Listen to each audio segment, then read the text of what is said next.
G'day everyone, welcome back to my weekly tipping video. As always, this preview is brought to you by PlayUp. If you are thinking of having a punt on the NRL this round, make sure it's through PlayUp, guys.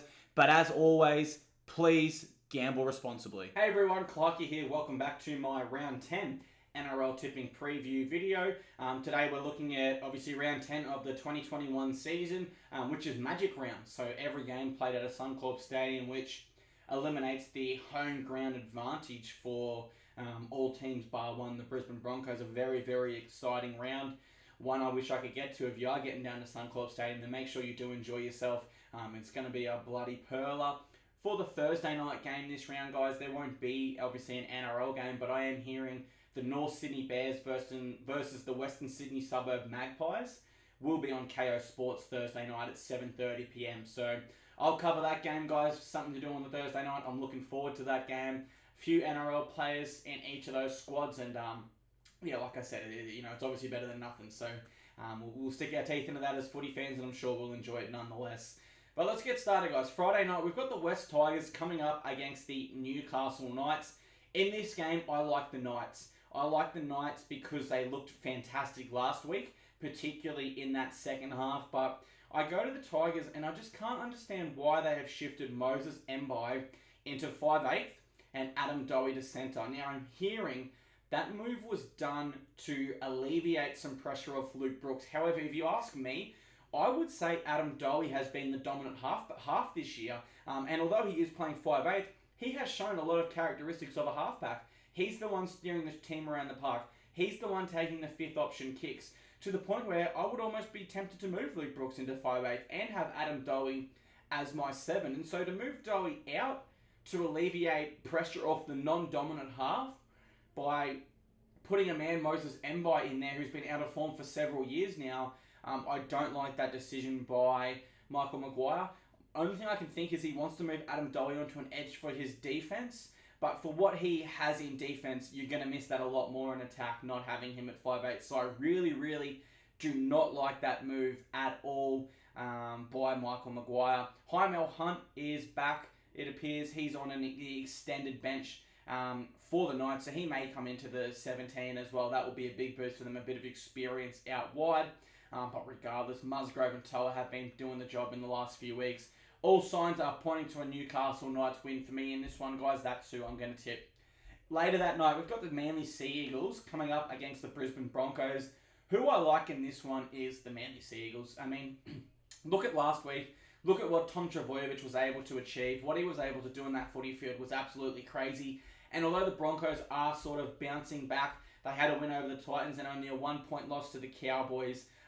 I would say at this stage of the season anyway, the Titans and the Cowboys are probably a little bit lesser of an opposition than the Manly Sea Eagles are, who just continue to improve every single week. The Sea Eagles sit 9th, guys. I'm going to say by the end of this round, they're in the top 8 because I do have them beating the Broncos by 13+.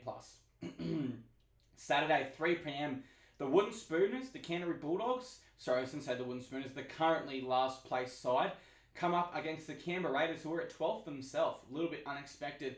The Raiders have lost their last 4 in a row. Despite that, I can see they are very heavily favoured here in the betting market. And that's probably correct, guys. Look, the Raiders might have lost 4 in a row, but I don't see them losing to the Bulldogs. The Bulldogs have a lot more issues, and they have them of themselves. The Raiders have issues, yes, but the Bulldogs have worse issues.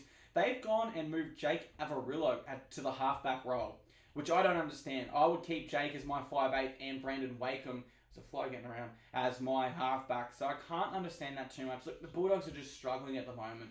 Dropping Kyle Flanagan is not going to answer any of their questions. Moving Nick Meaney to centre is not going to fix anything. They can make these small changes, but it's just not going to help them in the long run.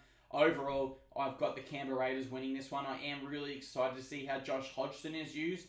Is that as a hooker or is that as a roaming playmaker in the 13 role potentially? So looking forward to this game, guys, just for both teams and how they'll look with the changes they've made. But overall, I've got the Canberra Raiders winning that one. After that, guys, we've got the Cronulla Sharks taking on the South Sydney Rabbitohs. This would have been a really interesting contest had Adam Reynolds have signed with the Sharks. But we know now that he is likely going to the Broncos. But regardless, in this game, guys, I've got the South Sydney Rabbitohs winning. I believe this is their last week without Latrell Mitchell. He hasn't been missed as much as I would have thought, but he has definitely been missed to a large extent there. Cody Walker remains at fullback, which brings Benji and Adam Reynolds into the halves. A much more formidable pairing there than sort of what they had last round. Tane Milne on the wing. I think that's a little unusual. Tane Milne more typically a centre/back row there. So interesting move to see him on the wing. But overall, guys, I just can't tip the Sharkies with what I'm seeing them out at the moment. Realistically, when they removed John Morris, they ended their season. It was a horrible move. I don't know why they did that. And the board only has themselves to blame for the poor results we're currently seeing out of the Sharkies. After that, guys, we've got the Sydney Roosters taking on the North Queensland Cowboys. I know the Cowboys got a win last week, guys, but I like the Roosters in this. I thought they were really, really unlucky against the Eels.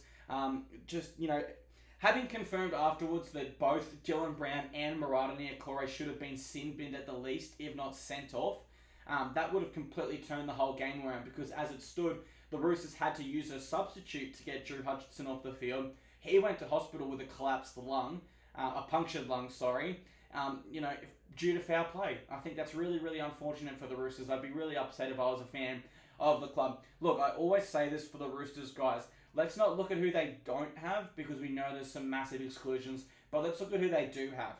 Let me give you some names. Teddy, Tupou, Jamos, Manu, Ikavalu, Sam Walker, JWH, Crichton, Radley, Tupanuia, Liu, Adam Kieran off the bench, Nat Butcher, Takiaho off the bench. Yes, they have some massive exclusions, but this is still a very, very strong football team that is very, very well coached by Trent Robinson, and I've got them beating the Cowboys in this one. Sunday afternoon, 1:50 p.m, we've got the New Zealand Warriors coming up against the Parramatta Eels. I like the Eels in this one. It will be interesting to see them without Dylan Brown and Marata Niokore. But realistically, I think Jacob Arthur can come in and fill in and do the job. I watched him in the trials this year. He seems to be a half that really takes the ball to the line. And I saw him cop some heavy contact after he passed. But he set up a few tries in some of the Eels trials. He has looked really, really good in New South Wales Cup so far this year. Probably one of those awkward ones where, because he's the coach's son, Brad has been reluctant to look at bringing him in, but also for the fact Moses and Brown are doing a magnificent job themselves. So Wonga Blake also returns for the Eels, guys. That's something we should note. Overall, guys, look, they do have some outs as we just spoke about, but they should have a little bit too much for the New Zealand Warriors in this one. I'm going with the Eels. 4 p.m, we've got the Melbourne Storm coming up against the St. George Illawarra Dragons. I've got the Storm. The Storm love playing at Suncorp Stadium. The Storm are in better form right now. Yes, the Dragons are coming off a win over the Bulldogs, but from what I've seen with the Storm in recent weeks, they just have this next man mentality where Pappenhausen's been out. Okay, Nico Hines comes in and plays fantastic. And they've always sort of had that as a club. And so, although they will be without Harry Grant, Brandon Smith, and Cameron Munster, three massive names, I think Riley Jacks will come in and do the job. Kenny Bromwich at hooker should be able to do the job. And then Tyson Smoothie off the bench as well. I'd say Smoothie will be brought on pretty early. I'd say Kenny will just start out the game defensive-wise, give them that little bit of an edge, help them win the middle, and when they win the middle, Jerome Hughes, Nico Hines, guys like that should be able to take over this game for the Storm, so I'm going with them. We close out the round with the Gold Coast Titans taking on the Penrith Panthers, guys.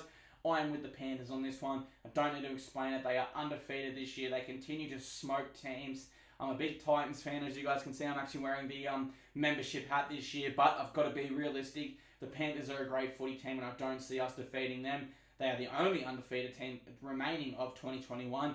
I think they make it 10 wins to begin this year over the Titans. So to recap my tips this round, guys, in case you're wondering, I've got the Knights, Sea Eagles, Raiders, Rabbitohs, Roosters, Eels, Storm, and Panthers. So I'm actually, as the market currently stands, I'm with all the favourites this round. That's who I'm tipping, guys.